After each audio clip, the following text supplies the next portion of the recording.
listening to the Nansanity Chronicles podcast. I'm your host, Nancy Andrade, aka Nansanity. I'm an online health, wellness, and business coach, social media strategist, group fitness instructor, and Beachbody Live master trainer. I created this podcast to help entrepreneurs like yourself learn the do's and don'ts of building a business online. On today's episode, we're going to talk about how to handle negativity. So grab a pen and paper, get ready to take some notes, and let's get started. Let's be honest, we live in a very ugly world. There's plenty to be negative about. But when we focus on negativity, we kind of attract more of it. Think about it for a minute. Have you ever had a day where you feel like everything was going wrong? Maybe it started with something really small and trivial, like you spilled your coffee. And it upset you so much and kind of made you a little bit flustered to the point where every single thing that happened that day was a giant mess. That's happened to me more times than I care to admit. But here's the thing. Did you ever stop to think about how you were handling each one of those little messes?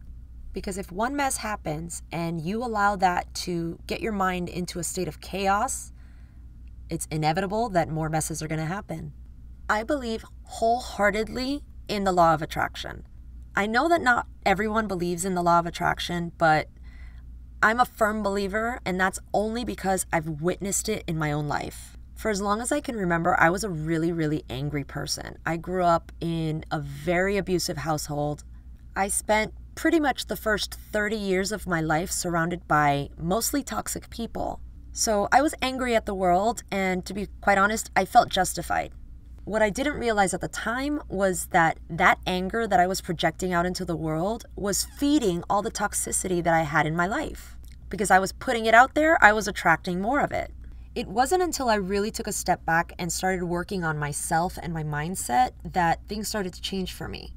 Please don't misunderstand. I'm not saying life is all sunshine, roses, and rainbows now.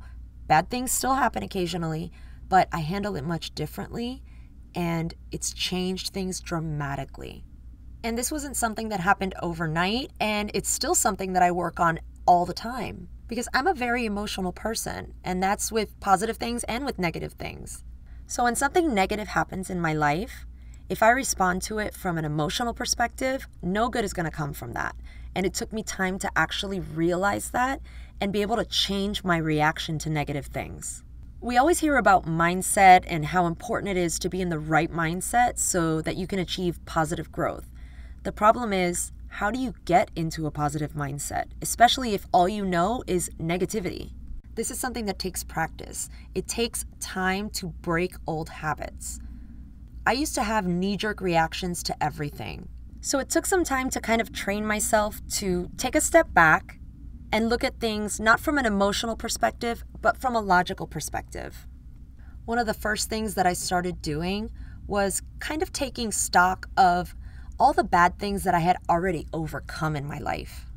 I could write you a list a mile long of some of the bad things that have happened in my life, but one of the worst things, if not the worst thing that I ever experienced in my life is when I almost lost my son 3 different times. Before the age of 3, my son had 3 completely separate, unrelated, extremely rare, life-threatening illnesses. So needless to say, those were probably the darkest days I've ever experienced. He overcame all of those illnesses, and today he is an extremely healthy and wonderful 18-year-old kid. And now when anything bad happens in my life, I look back on those dark days and realize I got through that. I have a 100% track record of getting through some really dark stuff. So I try to think of it logically. I've already been through the worst thing that I've ever experienced, and I'm still here. So whatever's going on right now, I'll get through this too. Another thing that I had to change in order to better handle negativity was the words that I was using. I grew up being told that words really don't matter, and that famous phrase, "sticks and stones may break my bones, but words will never hurt me," was uttered in my house all the time. But the reality is that words have a lot of power, especially the words we tell ourselves. I don't think we put enough emphasis on fixing the way we talk about ourselves and talk to ourselves. I'm still guilty of it. It's something I work on daily. Really, how many times have you looked in the mirror and thought to yourself, ugh, I look like crap? Why would we say that to ourselves? That's negative self-talk. We're perpetuating negative thoughts by saying stuff like that to ourselves. And I know a lot of times we tend to beat ourselves up. We give ourselves excuses why we haven't succeeded at something. I don't have willpower. I'm not strong enough. I'm too old. I'm too out of shape. I'm not smart enough. I'm not good looking enough. All sorts of things that we tell ourselves that are just not true. But once we stop using those words to ourselves, we take away their power. And it's amazing what you can do once you've realized that those words don't define you. I knew I needed to start getting myself in the habit of using positive affirmations as opposed to negative ones. The more often we tell ourselves positive things, the more often we're going to experience positive things. We want to put more positivity out into the world because that's what we want to start attracting. The law of attraction works both ways.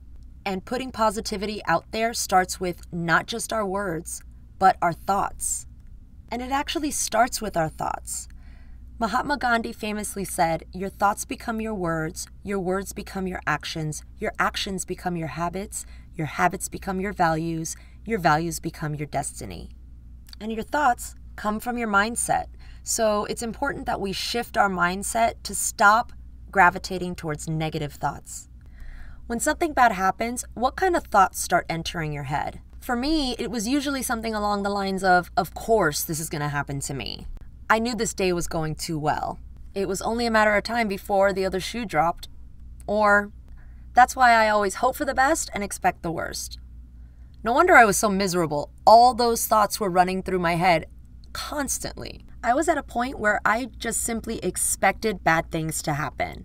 If there was a period of time where things seemed to be going well for me, I would literally kind of brace for the rug to be pulled out from under me. And inevitably, something bad would happen.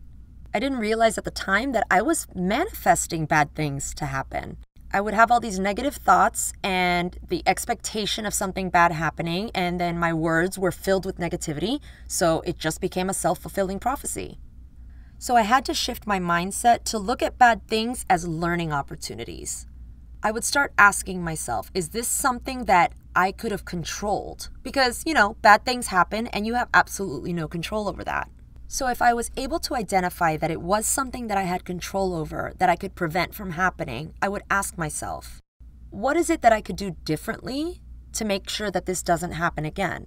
If it was something that I had no control over, then I would ask myself, how could I handle it better next time if something like this happens again? Evaluate what you can control versus what you can't control. You can't control other people's behavior. You may not even be able to control your emotions about it, but you can control how you react, the words that you use, and the actions that you take. Another way to handle negativity is to focus on the positive things going on in your life.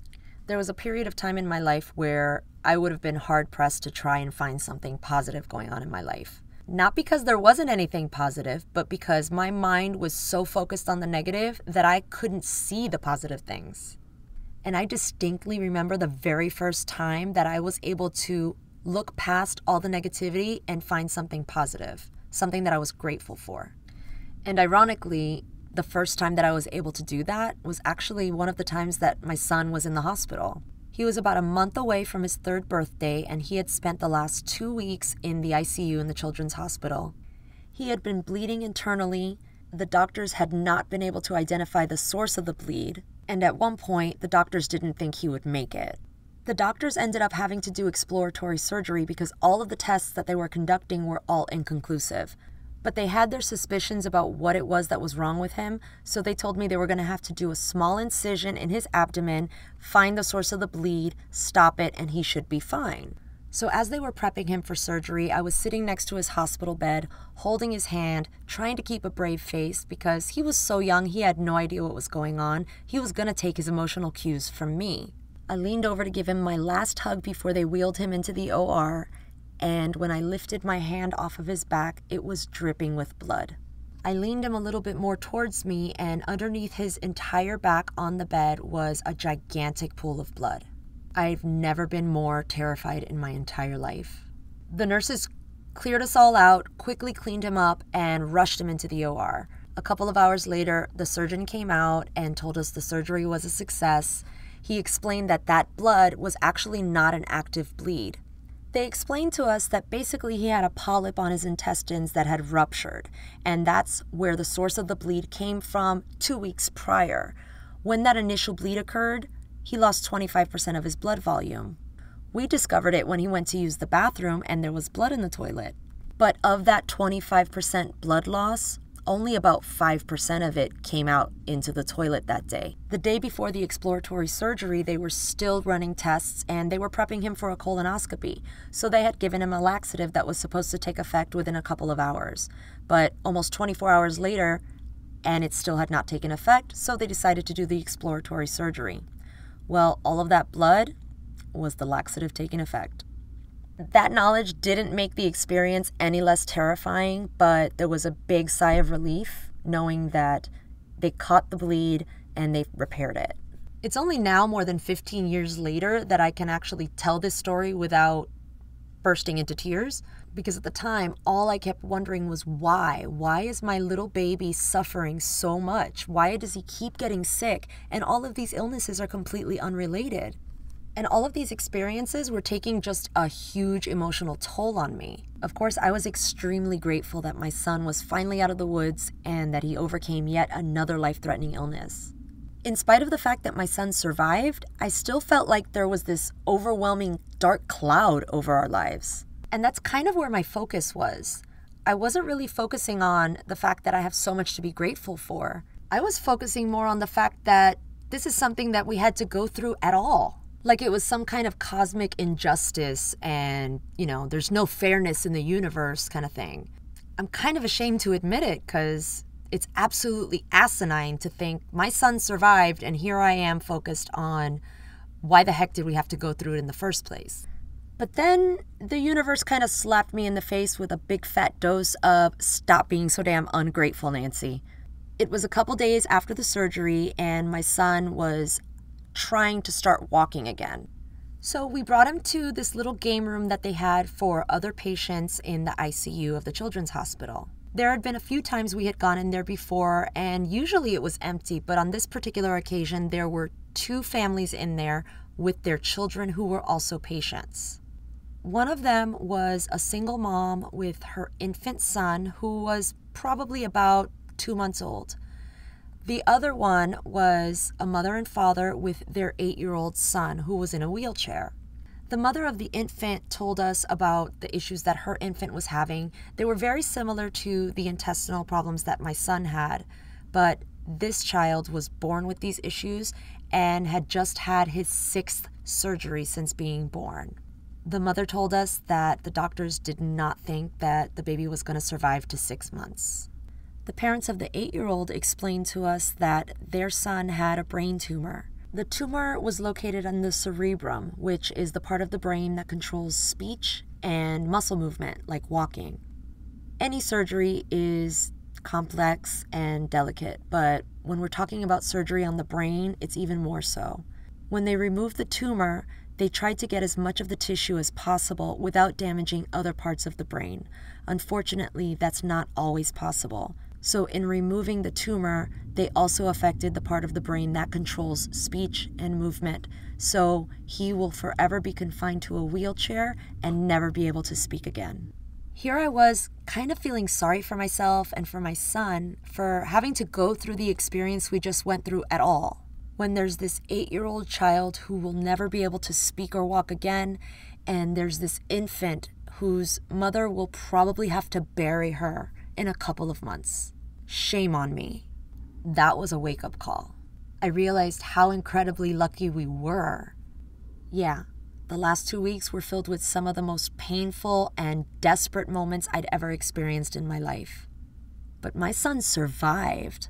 Not only that, he was going to be fine. The only thing that he would ever have different about him would be a scar across his stomach. How could I not be thankful and grateful and feel lucky for that? To this day, anytime I find myself slipping into old habits of having kind of those woe is me moments, I remember those 2 children. And I remember all of the wonderful things that I've been blessed with since that time. and I realize, man, I've got it good. And it's moments like that that make it really easy to overcome negativity. That whole experience reminds me of a quote by Helen Keller. I cried because I had no shoes until I met a man who had no feet. The lesson is, be grateful. Focus on the positive things in your life. Bad things are going to happen, but it's all about how you handle it and what kind of perspective you can gain from it. I want to leave you with one final thing that has helped me to overcome negative thoughts, and that's personal development. I was never really big on personal development. I kind of dismissed it as being some kind of new agey, tree-hugging hippie crap, but I couldn't have been more wrong. Reading, listening to podcasts, watching motivational videos, all of those things have helped me shift my mindset into something that's far more positive than I ever thought it could be. There are hundreds, if not thousands, of ways that you can consume personal development. One of my favorites is listening to audiobooks. In the show notes, I've included a link to an Amazon personal development book recommendation list that I've created for you. I've also included a list of some of my favorite podcasts that help with personal development and mindset. I hope you found this episode helpful, and I can't wait to hear your feedback. Feel free to leave me a comment below and tell me what you thought. Or you can let me know what kind of topics you'd like to hear on a future episode of the Nansanity Chronicles. If you haven't already, don't forget to subscribe to this podcast so you never miss an episode. Thanks for listening. Now go out there and be awesome.